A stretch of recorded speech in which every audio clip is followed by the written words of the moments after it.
Hello everyone, welcome to my YouTube channel AU physical Adda. अगर आप पहली बार मेरे चैनल पे आए हैं तो मेरे चैनल को प्लीज़ सब्सक्राइब करें, लाइक करें और शेयर करें। अगर आपको लगता है कि ये कहीं ना कहीं आपके लिए बेनिफिशियल है चैनल, तो प्लीज़ इसे सब्सक्राइब करें। हमने अपने प्रीवियस पार्ट में, जो कि पार्ट 1 हमारा चल रहा है, उसके प्रीवियस वीडियो में हम लोगों ने क्लास 12 का यूनिट 7 जो कि physiology and injuries in sports शुरू किया था। और इसमें हमने अपना टॉपिक जो पढ़ा था वो था physiological factors determining the components of physical fitness.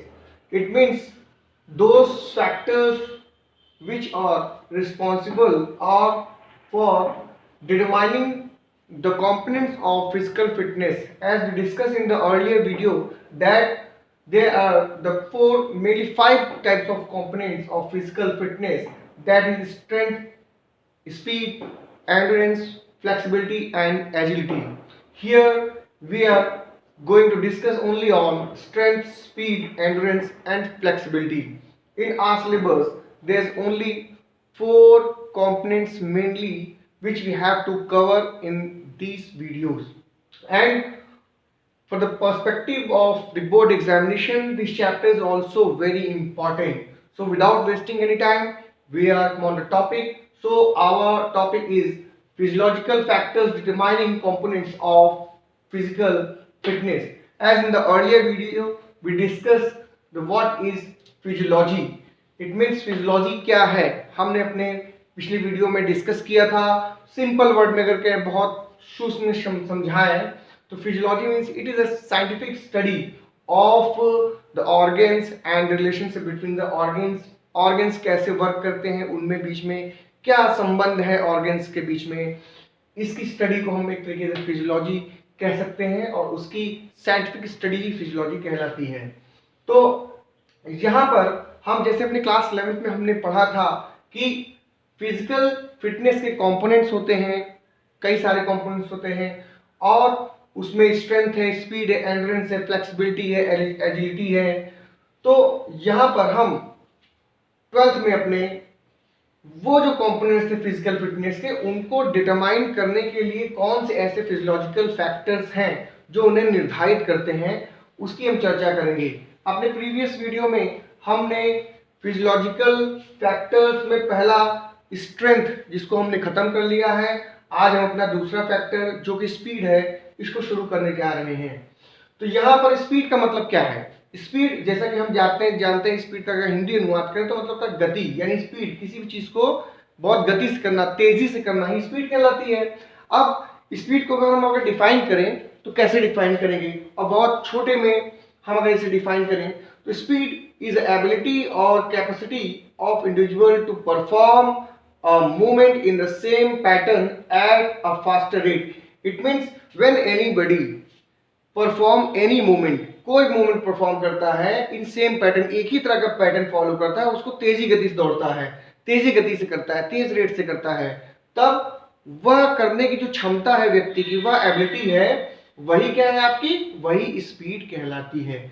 Suppose that एक स्प्रिंटर है, बहुत तेजी से भाग रहा है, वो एक क्या कर रहा है, सेम पैटर्न फॉलो कर रहा है, मतलब वो उसकी मूवमेंट क्या है, भागने की मूवमेंट है, और बहुत तेजी से भाग रहा है, एक सेम पैटर्न में बहुत तेज भाग रहा है, यानी फास्टर रेट से वो अपना कर रहा है और सेम पैटर्न फॉलो कर रहा है, और मूवमेंट उसका क्या हो रहा है, वो दौड़ रहा है। तो कितनी देर तक कौन कितनी तेजी से कर सकता है इसको, वह जो क्षमता होती है, वह जो एबिलिटी होती है, वही आपकी स्पीड कहलाती है।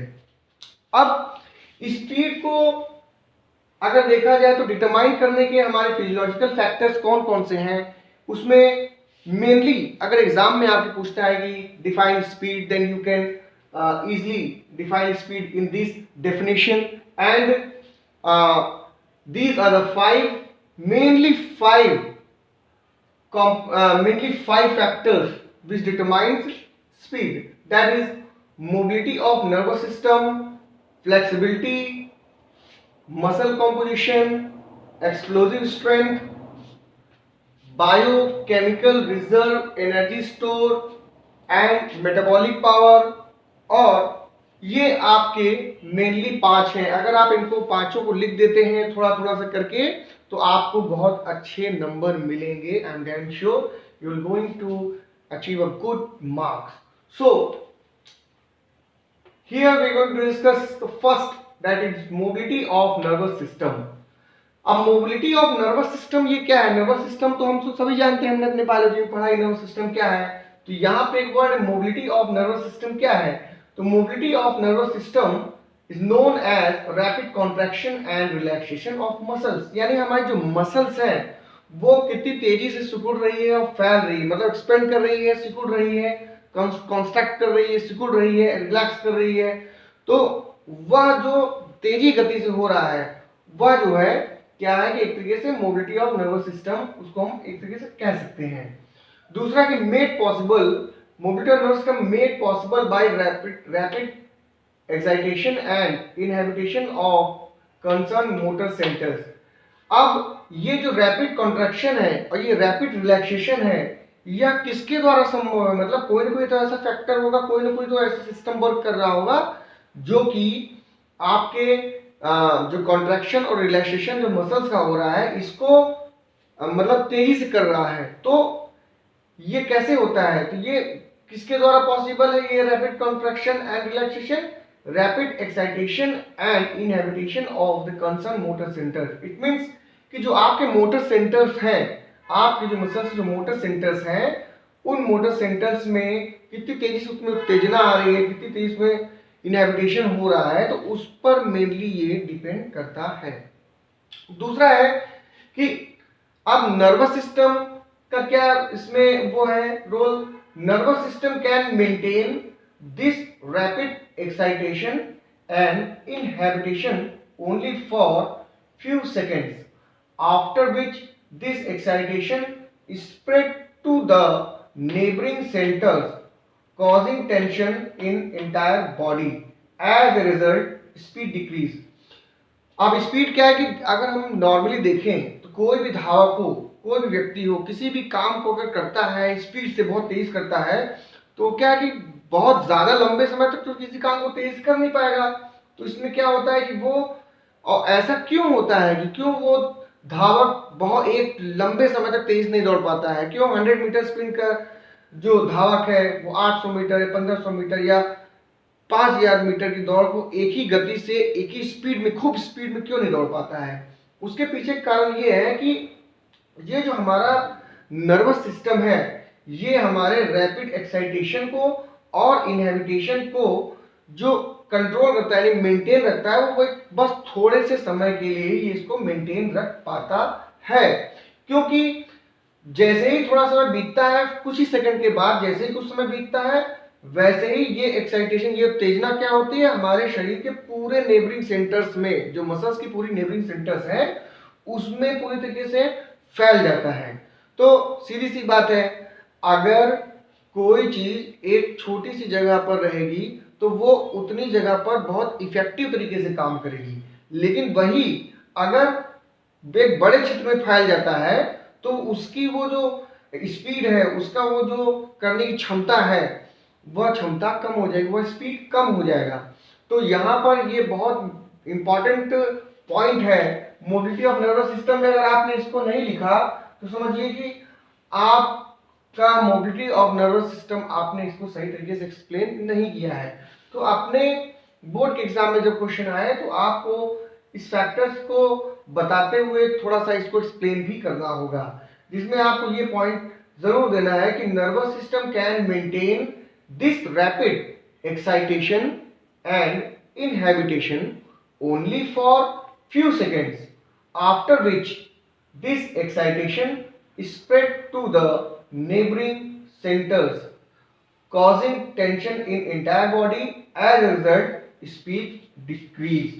यहाँ पर स्पीड डिक्रीज हो जाती है। Now, इसकी खासियत ये है कि इसको हम बढ़ा सकते हैं, मतलब through the training we can train a person with a limited extent and increase this mobility of nervous system.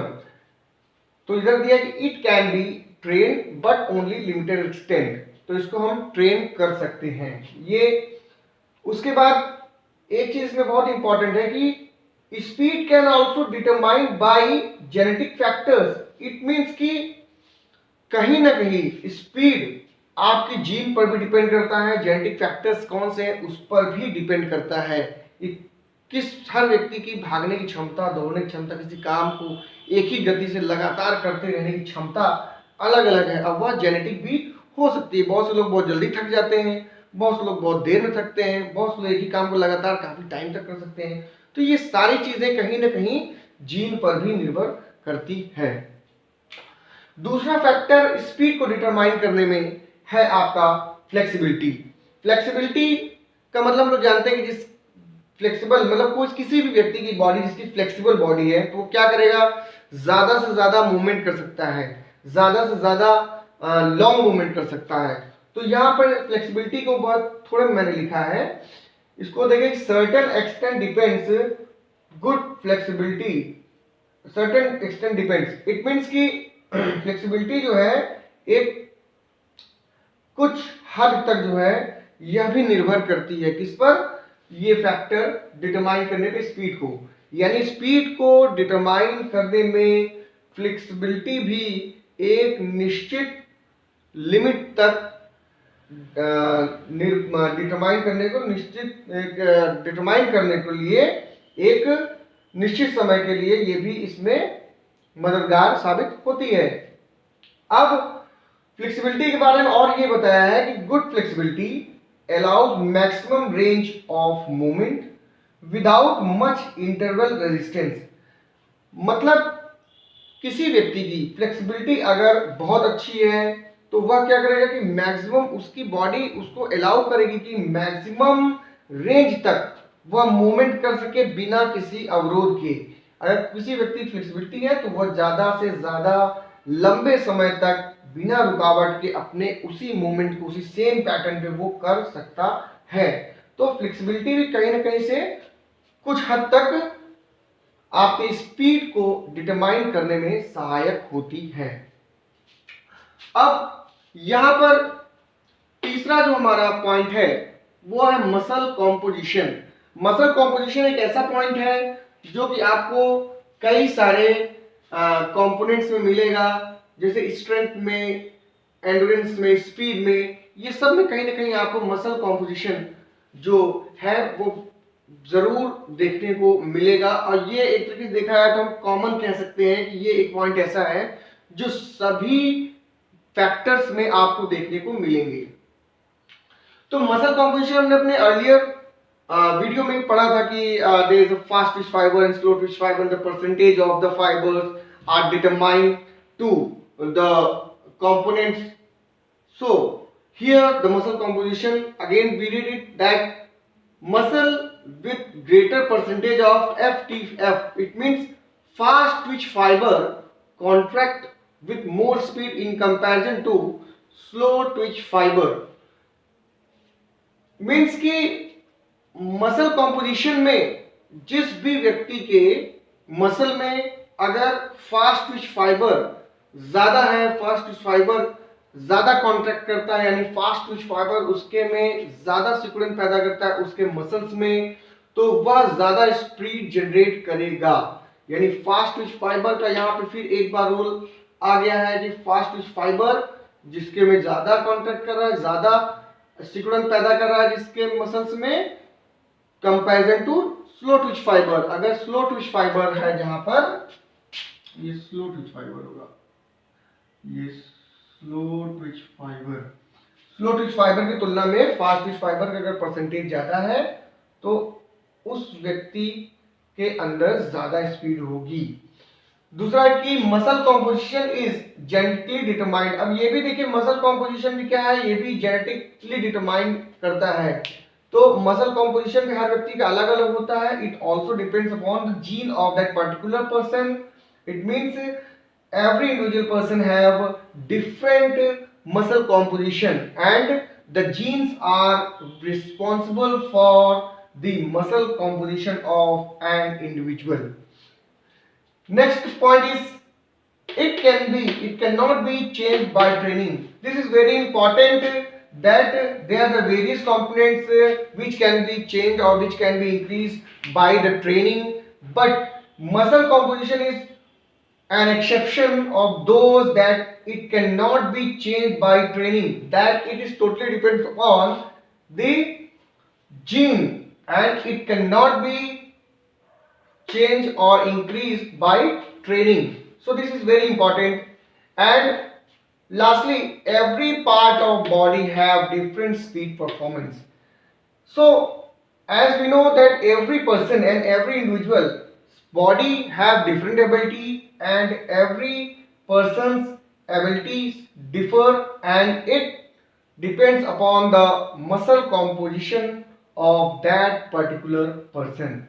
सभी का भाई शरीर अलग अलग है, सभी लोगों का बॉडी के जो पार्ट्स है उसकी स्पीड परफॉर्मेंस की क्षमता अलग अलग है और यह पूर्ण रूप से किस पर निर्भर करती है, आपके मसल कॉम्पोजिशन पर। और इस मसल कॉम्पोजिशन को हम ना ही ट्रेनिंग के द्वारा चेंज कर सकते हैं और ना ही ट्रेनिंग के द्वारा इसको हम बढ़ा सकते हैं। अब यहां पर लेकिन यहां पर क्या है, मोबिलिटी ऑफ नर्वस सिस्टम को हम ट्रेन कर सकते हैं, एक लिमिटेड एक्सटेंट तक बढ़ा सकते हैं, फ्लेक्सिबिलिटी को भी हम बढ़ा सकते हैं, लेकिन मसल कॉम्पोजिशन को हम नहीं बढ़ा सकते हैं।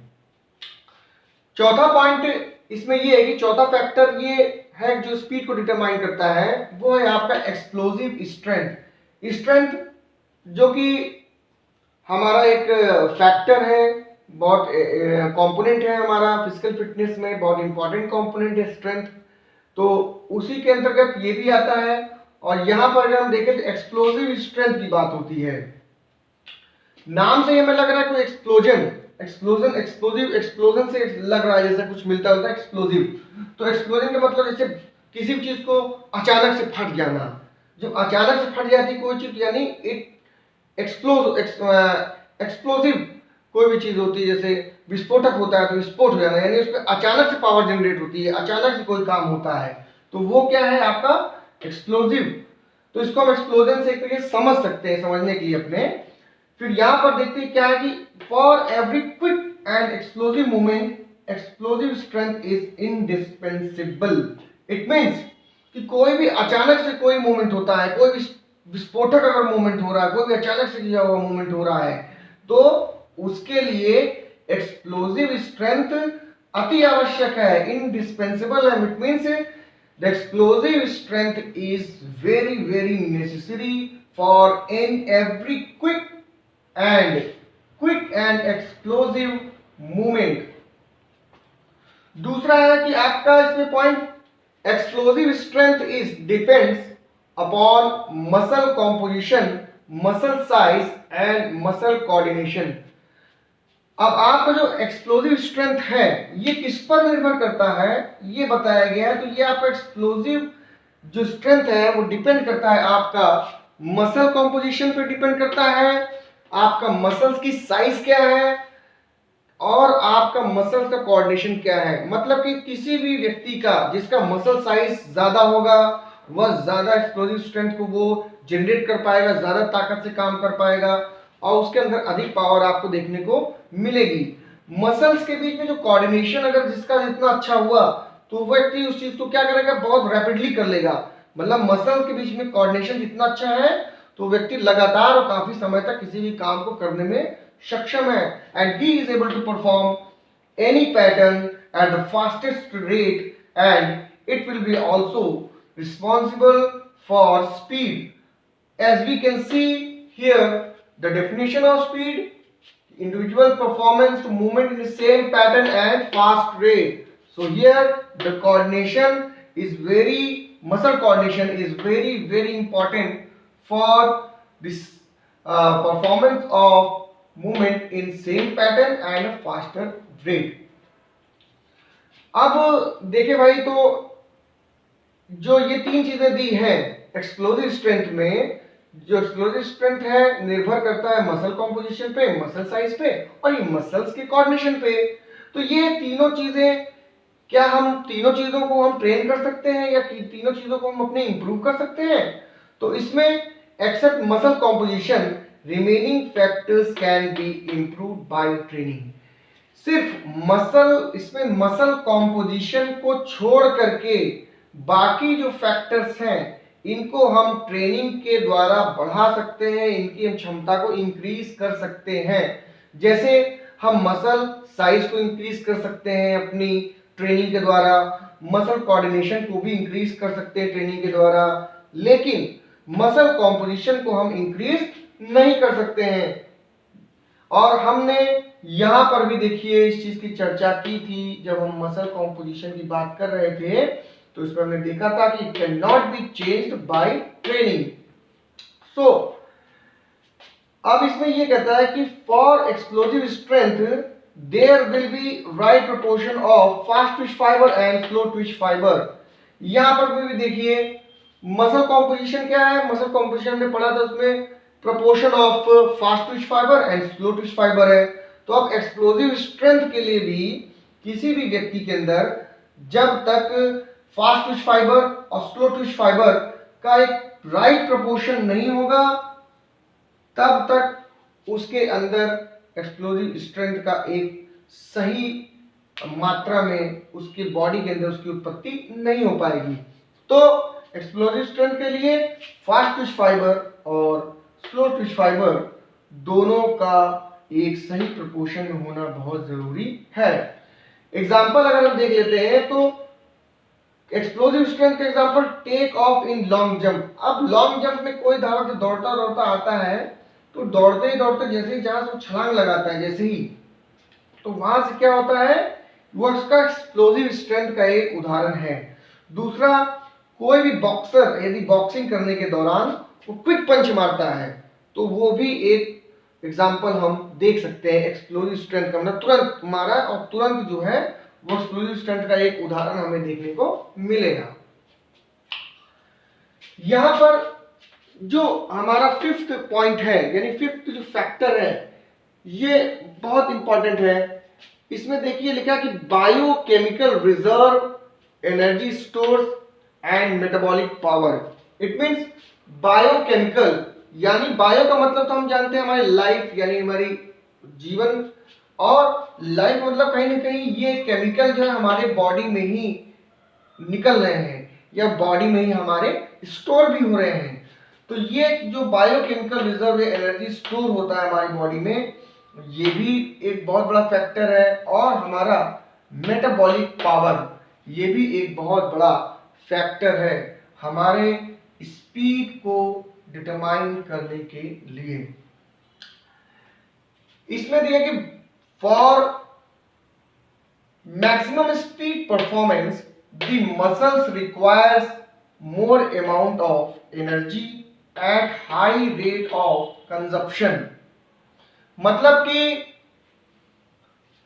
हमको अपनी स्पीड की परफॉर्मेंस को ज्यादा करने के लिए, बहुत अच्छा करने के लिए, यानी कहें तो हम अधिकतम स्पीड जितनी हमें पहुंचनी है उस परफॉर्मेंस के लिए हमारा जो मसल्स है उसको क्या चाहिए, our muscle requires more amount of energy at high rate of consumption. अब हमारे मसल्स को ज्यादा से ज्यादा एनर्जी चाहिए अपने टॉप हाई स्पीड को पकड़ने के लिए और हाई रेट कंजम्पशन के साथ। अब हाई रेट कंजम्पशन को अगर हम देखें तो क्या कहेंगे भाई कि हाई रेट कंजम्पशन के साथ क्या होगा। अब जैसे एग्जांपल के लिए हम जब कभी अपनी गाड़ी चलाते हैं, बाइक चलाते हैं, कार चलाते हैं, कोई भी चीज चलाते हैं, तो हमने अक्सर देखा होगा कि जब हम अपने एक्सीलेटर को बहुत तेजी से दबाते हैं स्पीड भगाने के लिए, तो क्या होता है कि हमारा जो गाड़ी का जो इंजन है वो हमारे पेट्रोल को या डीजल को ज्यादा से ज्यादा कंज्यूम करता है, ज्यादा से ज्यादा कंजम्पशन करता है। इसका मतलब हमारी बॉडी भी ऐसे ही काम करती है कि स्पीड में पहुंचाने के लिए हमारी जो स्टोर्ड एनर्जी है वो ज्यादा से ज्यादा कंज्यूम भी तो होगी। भाई किसी भी गाड़ी को तेज से भगाओगे अगर, तो वो गाड़ी क्या होगी, ज्यादा से ज्यादा पेट्रोल भी तो खाएगी, डीजल भी तो खाएगी। तो वैसे ही हमारा शरीर है कि हम जब बहुत तेजी से दौड़ने की, हाई स्पीड में दौड़ने की कोशिश करते हैं तो हमारा शरीर जो हमारे बॉडी में स्टोर्ड जो एनर्जी है उसको अधिक से अधिक कंजम्पशन भी करता है। तो ये चीज बहुत इंपॉर्टेंट है इसमें। फिर उसके बाद for this purpose phosphagen adenosine triphosphate, इसको हम एटीपी बोलते हैं, एंड क्रिएटिव फॉस्फेट इसको हम बोलते हैं CP, stores in the muscles should be known. अब हमारा जो मसल होता है उसमें बेसिकली देखा है तो ये दो चीजें स्टोर होती हैं, जिसमें एटीपी होता है जो कि फॉस्फेगन एडेनोसिन ट्राइफॉस्फेट, और सीपी होता है creative phosphate. It means in our muscles the in our muscles the ATP and CP stores are enough for our energy। तो यही दो चीज मेनली रिस्पॉन्सिबल होती है हमारे एनर्जी के स्टोर के लिए भी एक तरीके से। अब if ATP and CP stores is less in contracting muscles, then muscles contraction due to insufficient energy supply becomes slow after a short time। अब भाई एक व्यक्ति दौड़ते दौड़ते एक ही समय एक लगातार तो बहुत तेजी से नहीं दौड़ पाएगा ना, और उसकी एनर्जी लेवल भी तो डाउन होगा।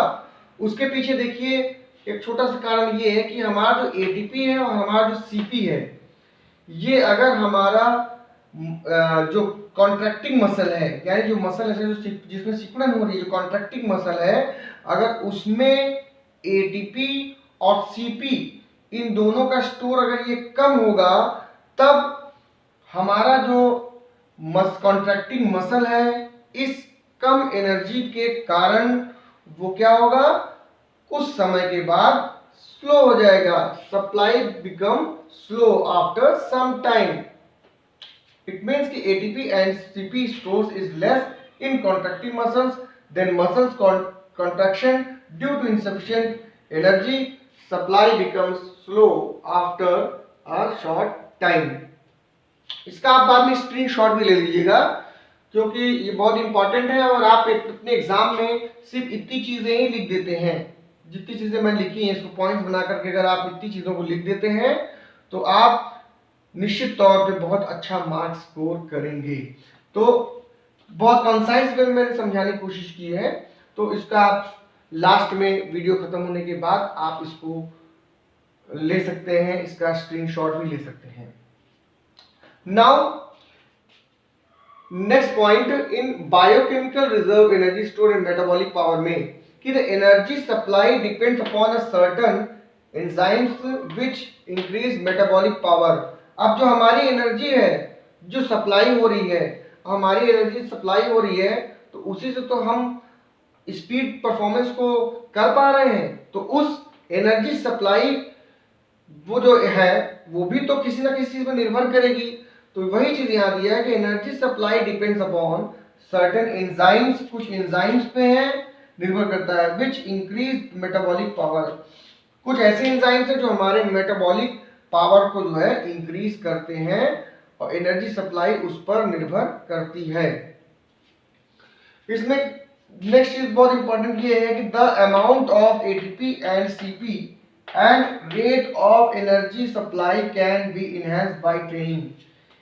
अब क्या है, एटीपी सीपी और rate of energy supply, ATP CP और वह दर जो हमारे एनर्जी को सप्लाई करने की जो रेट है, इसको हम बढ़ा सकते हैं एनर्जी से, अपने इसको हम इंक्रीज कर सकते हैं, इसको इनहैंस कर सकते हैं बाय ट्रेनिंग। यहां पे देखिए इसको भी इंक्रीज कर सकते हैं, इसको भी हम कर सकते हैं, लेकिन मसल कॉम्पोजिशन को हम it can not be changed by training. तो यहां और ये पांचों जो पॉइंट्स हैं ये बहुत इंपॉर्टेंट है, इसको आप अपने एग्जाम में जब पूछा जाए तो इसको जरूर लिखिएगा। यहां पर मैंने याद करने के लिए छोटी सी ट्रिक बनाई हुई है आप लोगों के लिए जो कि बहुत बेनिफिशियल होगी कि भाई बहुत बच्चे सर ये थोड़ा सा ट्रिक बना देते हैं अगर तो बहुत अच्छा होता है कि भाई ये सर याद नहीं होगा हमें, क्योंकि चार आपके फिजिकल फिटनेस के कंपोनेंट्स हमको पढ़ने हैं जिसमें स्ट्रेंथ है, स्पीड, एंड्योरेंस, फ्लेक्सिबिलिटी है। तो कहीं ना कहीं इसका उठा करके दूसरी जगह रख दिए, दूसरा फैक्टर का इसमें रख दिए, तो ऐसे पॉइंट्स क्या है हॉच पॉच हो जाते हैं। तो अगर आप एक बना लेंगे, खुद से ही बना सकते हैं, एक शॉर्ट फॉर्म या कुछ ऐसा ट्रिक बना लें तो जिससे आपको भी याद करने में आसानी होगी। तो मैंने एक छोटा सा एक ट्रिक बनाया हुआ है जो कि शायद ज़्यादा बेनिफिशियल होगा डेफिनेटली अगर आप इसको याद करने में। तो ये पांचों आसानी से आपको याद हो जाएंगे। ये ट्रिक है MUM, मम BF X, मम BF X, यानी कि मम BF X इतना आप अपनी कॉपी में लिख लें और उसके बाद इन सारी चीजों को आप छोटा छोटा करके लिख लें, तो जिससे कि आपको ये स्पीड को जो डिटरमाइन करने के जो फैक्टर्स है वो आसानी से याद हो जाएंगे। इसे मम BF X, MUM, मम MU का मतलब हो गया muscles composition, MU muscle composition. दूसरा इसमें एक कंपोनेंट है MUM, M क्या है कि मोबिलिटी ऑफ नर्वस सिस्टम, यानी पहला हो गया मसल कॉम्पोजिशन, दूसरा हो गया मोबिलिटी ऑफ नर्वस सिस्टम और तीसरा है आपका कंपोनेंट क्या BF में दो कंपोनेंट्स हैं, जैसे एक B for biochemical reserve energy store plus flexibility, BF biochemical reserve energy store and flexibility, F for flexibility, यानी 1 2 3 4 ये हो गए और पांचवा X हो गया, तो X for explosive strength. So this trick is very beneficial for you for the purpose of your examination. So write down in your notebook a copy these tricks and you can easily focus on the particular point that what you have to write down in your board examination copy. So once again मैं आपको बता देता हूं कि मम BF X muscle composition, mobility of nervous system, B for biochemical reserve, F for flexibility and X for explosive strength। तो ये पांचों आपके फैक्टर्स हो गए। आई होप ये आपके लिए बहुत बेनिफिशियल होगा और बस इतना ही अगर आप स्पीड के बारे में जान जाए और अपनी बोर्ड के एग्जाम में इतना ही लिख भी दें, और यह किसी भी कॉम्पिटिटिव एग्जाम में भी ऑप्शनल टाइप में मल्टीपल क्वेश्चन टाइप में भी आ जाता है, तो इसको ये बहुत बहुत आपके लिए बेनिफिशियल रहेगा। तो मैं आपसे कहता हूँ इसको एक बार आप चाहें तो पूरे को आप स्क्रीनशॉट ले लें।